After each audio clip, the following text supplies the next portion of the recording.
नमस्कार साथियों। आज हम चर्चा करने जा रहे हैं 16 संस्कारों के बारे में।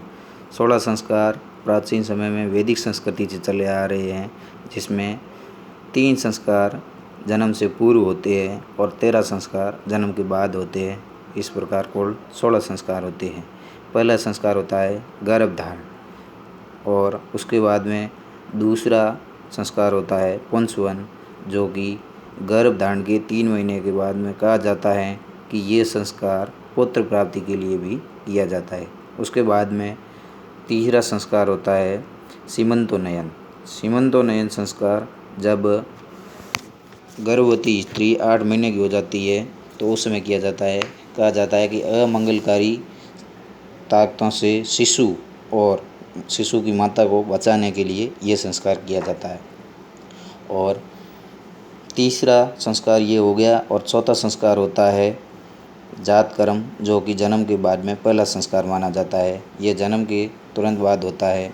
और उसके बाद में अगला संस्कार होता है नामकरण, जो कि शिशु के जन्म के 11वें दिन होता है। और उसके बाद में निष्क्रमण संस्कार होता है।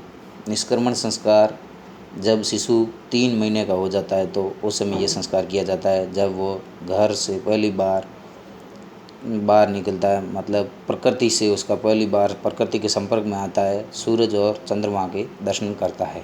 उसके बाद में अगला संस्कार अन्नप्राशन होता है, जब शिशु 4 महीने का हो जाता है उस समय अन्नप्राशन संस्कार होता है। इसको देशाटन भी कहा जाता है।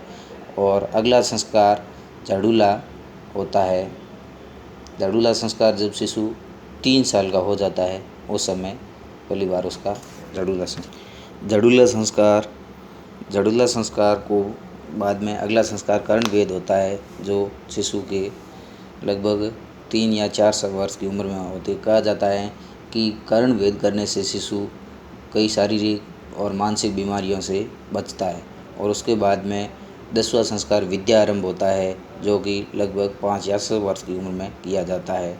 उसके बाद में 11वां संस्कार, जो कि बहुत महत्वपूर्ण संस्कार है, उपनयन संस्कार।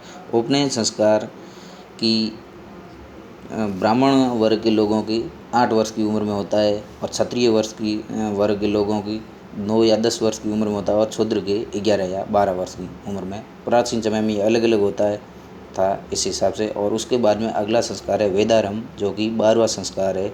और वेदारंभ के बाद में 13वां संस्कार केशान संस्कार है, जब पहली बार डाढ़ी मूछ कटाए जाते हैं, और इसको गोदना संस्कार के नाम से भी जाना जाता है।